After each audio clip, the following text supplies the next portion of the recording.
Ai de mim, ai-me provocações. Precisa um gemido grego para começar esse programa. Provocações, 12 anos no ar, rumo aos 13, sempre caminhando no incerto e idolatrando a dúvida. Este programa pode não ser uma janela aberta para o mundo, mas é certamente um periscópio sobre o oceano do social. Provocações. Hoje nós temos aqui um ex-agropecuarista gaúcho que se mudou para São Paulo e se deu mal quando chegou aqui.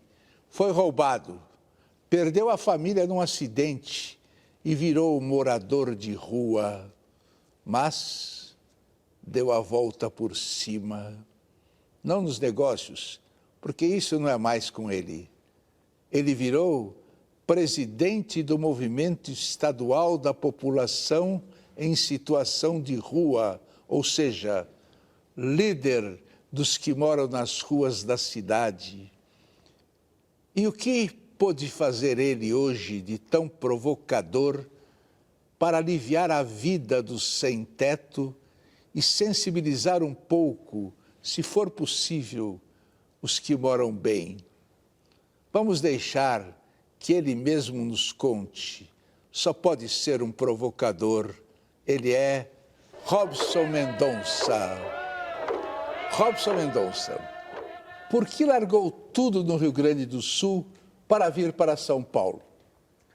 Primeiro porque a minha mulher achava que nossos filhos precisavam de uma faculdade um pouco melhor, viver num ambiente um pouco mais agitado, sair, porque no Rio Grande do Sul a gente que mora no interior é chamado de grosso. E assim vir para a cidade e perder aquele negócio de ser chamado de grosso e pegar assim um conhecimento melhor, uma cultura melhor, que a gente sempre achava que São Paulo, como ser um polo industrial muito grande, a cultura teria uma dimensão muito mais elevada. É o que realmente, para mim, no meu ponto de vista, talvez esteja enganado. A cultura, eu acho que no Rio Grande do Sul, é muito mais preservada do que aqui em São Paulo. E como foi a trágica chegada sua aqui? Ao chegar, eu fui abordado por assaltantes que pensaram em me roubar e, ao ver o meu boleto bancário, extrato bancário, vendo a importância que eu tinha, equivalendo hoje, daria uns 200 mil reais, resolveram então fazer um sequestro, me levaram, falsificaram um documento de aposentado por invalidez. Nessa época eu não conhecia São Paulo, fui trazido ao Vale do Engabaú, ali foi feita toda essa documentação, fui encaminhado a Tatuapé, onde lá eles retiraram toda a importância que eu tinha no banco, me largando sem dinheiro e sem documento na cidade de São Paulo. E como você foi parar na rua? Ao ficar sem dinheiro e sem documento, procurei a polícia. Aí foi virei uma bola de ping-pong. Porque um me encaminhava para uma delegacia, outro me encaminhava para outra, outro me encaminhava para outra, porque não foi no meu distrito que aconteceu isso, foi no outro distrito, tem que ser registrado lá, e assim eu passei. Até que um policial me encaminhou ao Ministério Público que tem na Paulista, lá ao ser ouvido, ser feito todo o inquérito, eles me encaminharam para o albergue em Santa Amaro. Como eu, como agropecuarista, achava que morador de rua era um mendigo, um bêbado, um imprestável, um vagabundo, eu não aceitei no momento aquelas condições que eu estava sendo levado. Eu estava me transformando num vagabundo, num bêbado, num imprestável. Então, a pessoa contratada nos albergues para lidar com a população de rua não são qualificadas, por isso a minha revolta também, e abandonei os albergues, vindo a dormir nas calçadas de São Paulo. Como se faz para chegar à presidência dos moradores de rua? Quem te elegeu? A minha eleição ocorreu em 2005, num evento, primeiro seminário da população de rua de São Paulo, realizado na Câmara Municipal, com a participação de 680 moradores de rua da cidade de São Paulo. Onde você mora? Hoje em dia, eu moro na sede do Movimento Estadual da População de Rua, porque já tenho outros projetos também. Então, a gente resolveu, no própria sede, onde a gente tem, fazer a nossa residência e ali dar o atendimento de inclusão social aos moradores de rua e também no local onde tem um centro cultural, onde abastece as biciclotecas para a população de rua de São Paulo. Mesmo não sendo mais um deles, você continua com eles? Sim, volta e meia estamos dormindo embaixo de viadutos, acampando com eles, vendo as necessidades que eles têm, principalmente quando ocorre chacinas contra moradores de rua e perseguição do poder público contra os moradores de rua. O que faz o movimento pelos que moram na rua? No nosso escritório, nós tiramos fotografia para documentar a população de rua, nós encaminhamos para curso profissionalizante, encaminhamos para emprego, encaminhamos para tratamento de álcool e drogas, né? Damos uma infinidade de atendimentos de acordo à demanda que eles nos trazem. Como os sem-teto veem você? Olha, eu tenho 3 apelidos aqui em São Paulo. Eu sou chamado por alguns de o bigode, pelos moradores de rua eu sou chamado de pai e pela polícia advogados mendigo. Quem são os melhores amigos do sem-teto? São 2, o cachorro e a Bíblia. E quem são os maiores inimigos, os mais perigosos? O poder público constituído.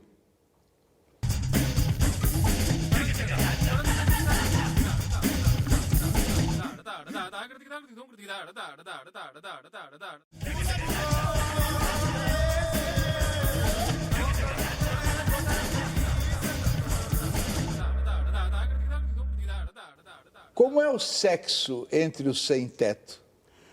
Olha, o sexo entre os sem-teto é feito da melhor maneira possível, já que até as suas necessidades fisiológicas é feito nas calçadas, por não termos banheiro público em São Paulo, também o sexo é feito na calçada. Você é alfabetizado? Não sou completamente alfabetizado. Eu estudei, na época, a carta de ABC e a cartilha, que muita gente desconhece hoje, né? O que vem a ser a carta de ABC, que era aquele livrinho pequeno, que de um lado tinha um abecedário todo, no outro tinha a tabuada. Depois a gente passava para a cartilha, foi aquilo que eu estudei. Você lê muito? Sempre que posso, leio bastante. Qual o livro que mais te marcou? O livro que mais me marcou foi A Revolução dos Bichos, né? Foi um livro que fez com que eu pudesse resgatar um pouco da minha autoestima, né? Pensando assim, se os animais que a gente considera irracionais são capazes de fazer uma revolução, mesmo sendo corrompidos pelo poder depois, por que nós, como animais racionais, não podemos fazer uma revolução e mudar alguma coisa em nossa vida? Bom, apareceu você no mundo de hoje com uma bicicleta. Não, uma bicicleta não. Uma bicicloteca. Você tem uma bicicloteca. E de onde você tirou essa ideia, Robson? Quando eu estava na rua, eu precisei escrever um ofício para a Secretaria de Assistência e Desenvolvimento Social. Ao encaminhar o ofício, eu recebi uma notinha de alguém lá de dentro da secretaria dizendo que primeiro eu tinha que aprender a escrever, para depois mandar o ofício. Eu, como sou um camarada um pouco agitado, eu mandei dizer que primeiro ela tinha que aprender a dar um coice, para não fazer da maneira que ela fez e ensinar como é que devia ser feito o ofício. Aí comecei a procurar as bibliotecas para ler. Ao sentar na mesa, a pessoa se levantava das mesas porque não queria estar sentado perto de um morador de rua. Eu tentava retirar um livro, não podia porque não tinha comprovante de residência. Aí foi quando surgiu a ideia de criar uma biblioteca itinerante que levasse o livro às pessoas, sem burocracia, sem muito lelê, para poder a pessoa ter acesso à cultura. Quem doa livros para você? A doação de livros vem do público em geral. Eu recebo livro da Bahia, do Rio de Janeiro, já tenho recebido livros até dos Estados Unidos, né? Volta e meia está chegando livro, principalmente a população aqui de São Paulo tem doado. E a quem você empresta? A maioria é o morador de rua que vê uma condição de ter acesso sem muita burocracia.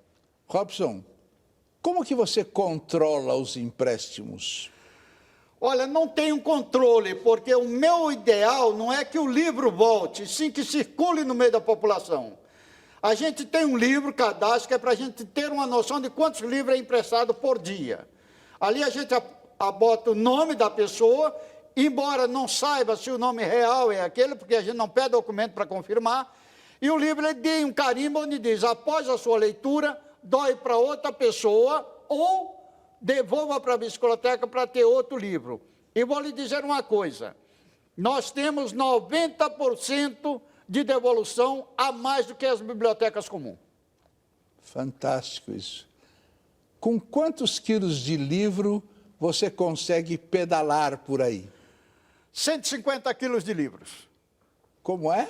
150 quilos de livros. E como é que você consegue andar com tudo isso no meio desse trânsito? A gente dá um jeitinho, né? A gente sempre dá um jeitinho, vai nas praças e tal, para. Nós tivemos problema no começo, né? Porque a primeira bicicloteca, a gente chegou na Praça da Sé, o poder público queria prender ela porque não tinha autorização de uso de solo, né? Tinha que tirar a autorização de uso de solo, mas como tinha algumas emissoras de televisão ali, eu chamei as emissoras de televisão, resolveram deixar, não cobraram mais o uso de solo, e a gente seguiu trabalhando, né? Que a nossa maior dificuldade no começo era o poder público, que não queria que a gente circulasse com a bicicloteca na cidade. E as subidas e descidas das ruas? Olha, eu tenho uma equipe de voluntários, né? Eu tenho pessoas voluntárias comigo, porque eu tenho, hoje em dia, eu estou só com 30% da minha capacidade pulmonar, né? Apesar de eu ter uma bicicloteca com energia solar, elétrica, com energia solar, né? Mas eu tenho jovens aí que me ajudam a pedalar numa subida, um troço, eles circulam mais com a bicicloteca. Você é realmente um belo provocador. É uma provocação diante dos que deveriam fazer isso e você que faz. Não, porque eu nem não tenho condições de ler. Eu estou sem o óculos já faz uns 4 meses e não deu para me comprar ainda. Pushkin, o grande poeta russo, Pushkin. Zívia Gasparetto. No momento, está um pouco longe dos livros, porque eu tenho um neto para cuidar. Eu gosto de ler, mas preguiça fala mais alto. Eu sempre digo, quando ele me pergunta, não quer ser vereador? Eu digo, não estou rasgando dinheiro.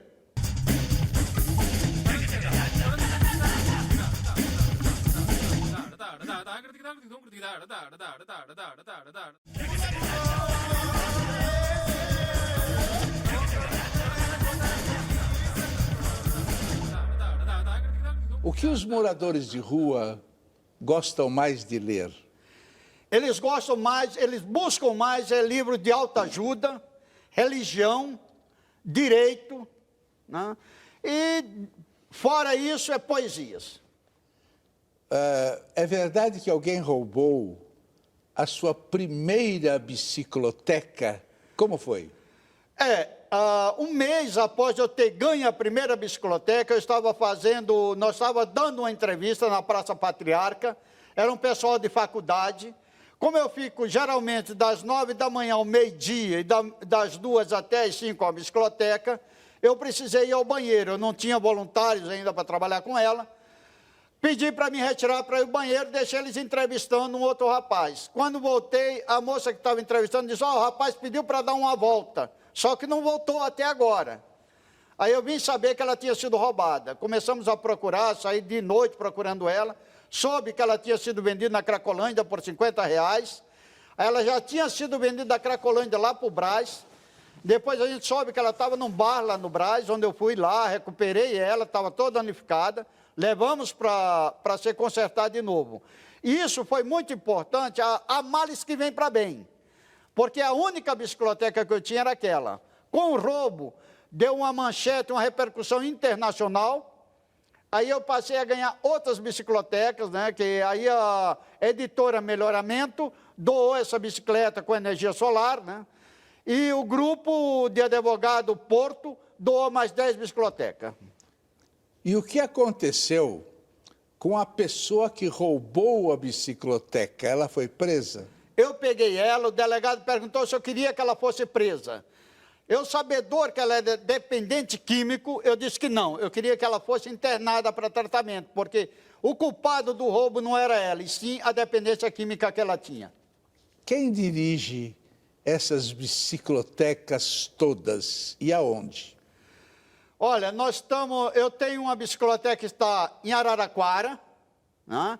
Eu tenho outra em São José do Preto, estou com uma bicicloteca agora em Campo Limpo, e outra circulando aqui no centro, né? Que tem os rapazes que são voluntários, por exemplo, tem 2 rapazes, um que é da Fundação Casa, que vai lá prestar serviço, um outro que é ex-morador de rua, que eu trabalho geralmente com pessoas em situação de rua, que vêm, precisam de ajuda e a gente quer ajudar para sair daquela vida. Então, é eles que dirigem. A bicicloteca fica segunda-feira na Praça da Sé, terça-feira na Patriarca, quarta-feira na Dom José de Barra com Barão de Tapetininga, quinta-feira na República e sexta-feira na Santa Cecília. Sábado a gente tira para dar alguma reparada nela, alguma manutençãozinha que seja necessário, e domingo ninguém é de ferro, precisa de um descanso, né?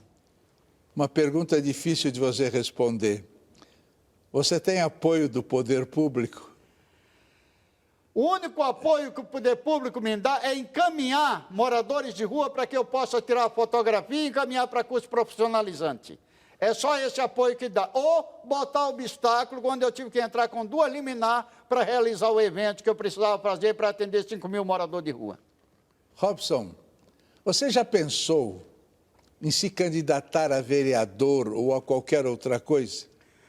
Eu sempre digo, quando ele me pergunta, não quer ser vereador? Eu digo, não estou rasgando dinheiro. No dia que eu estiver rasgando dinheiro, que eu estiver louco, eu vou me candidatar a vereador. Porque vereador ou entra para a panela ou é queimado fora.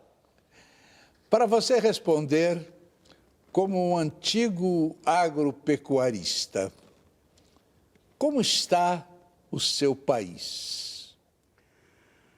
Olha, eu diria que o seguinte, o país ele está passando por uma fase difícil.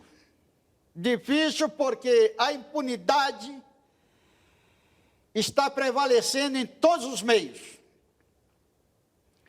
Eu acho que não foi criado um símbolo melhor do que uma estátua com a venda nos olhos para dizer que a justiça é cega. Ela só destapa um lado do olho quando o cara é rico. Agora, para responder, como ex-morador de rua, para onde vai o seu país? Olha, eu diria que ele pode até ir para uma grande melhora, mas desde o momento em que os colarinhos brancos permitam de deixar de estar roubando dinheiro e mandar para outras ilhas, investam na cultura desse país. Porque eu acho que aí está o grande medo, porque que o nosso país não tem uma grande acessibilidade à cultura. Porque eles sabem que o povo, quando tem cultura, não vai eleger ladrão. Os moradores de rua, eles sentem alguma emoção cívica ao ouvir o hino nacional? Eles se arrepiam e choram, como eu também. Você é religioso? Não sou ateu nem à toa. Os moradores de rua são religiosos? Eles acreditam que estão lá porque Deus quis? Nem todos acreditam assim. Você chora? Quase que diariamente. Por quê? Ao ver irmãos meus serem assassinados na rua, ao ver a Guarda Civil Metropolitana meter água nos meus irmãos que estão dormindo embaixo do viaduto, sem encaminhar ele para algum lugar, sem ver as necessidades que eles estão precisando, simplesmente fazendo assalto à mão armada ao tirar os documentos, as coisas que ele tem, e não dá nenhum encaminhamento para eles. Isso é que eu acho um grande massacre da dignidade humana, desvalorizar o ser humano. Como é que você gostaria de morrer? Olha, eu não tenho preferência, assim, eu digo do jeito que eu morrer, eu morro. Porque eu sempre digo, eu sou casado com a morte, ela pediu divórcio, então eu estou no lucro. Não vai ficar no hospital assim com aquele negócio? Ah, se tiver que ser, que seja, né? Diga uma coisa. Quem mais mal fez ao mundo? O poder, os bancos, a religião, o quê? Eu acho que o que mais causou mal ao mundo foi a ganância do ser humano. Ele se tornou ganancioso, cada vez mais querendo poder, cada vez mais querendo adquirir mais, querendo levar vantagem sobre o seu próximo, querendo se achar superior ao seu próximo. Isso foi a desgraça humana. Agora, qual pergunta você gostaria que eu tivesse feito, mas eu não fiz? O que falta para se resolver o problema do morador de rua? Responda. A única coisa que falta é o cumprimento da Lei 12.316/97. É uma lei municipal que há 13 anos tem em São Paulo e nunca foi implementada na cidade de São Paulo. Então, o que precisa é os políticos tomar vergonha na cara e fazer cumprir a lei. Principalmente o Ministério Público, que tem o poder de fiscalizar o cumprimento da lei, não faz. Temos um belo provocador hoje, não é? Então, eu vou fazer uma última pergunta. Robson Mendonça.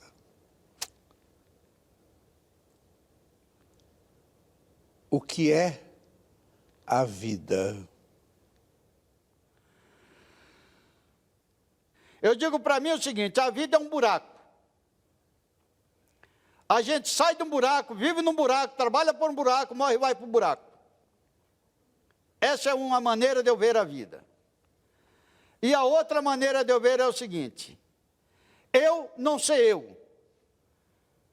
Eu ser aquilo que eu gostaria que os outros fossem. Robson. O que é a vida? É bela. Dá um abraço aqui, que a única coisa falsa desse programa é o abraço.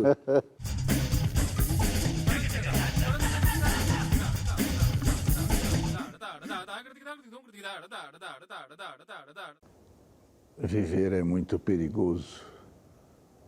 Porque aprender a viver é que é o viver mesmo. Travessia perigosa, mas é da vida, sertão que se alteia e se abaixa. O mais difícil não é ser bom e proceder honesto. Dificultoso mesmo é saber definir o que quer e ter o poder de ir até o rabo da palavra.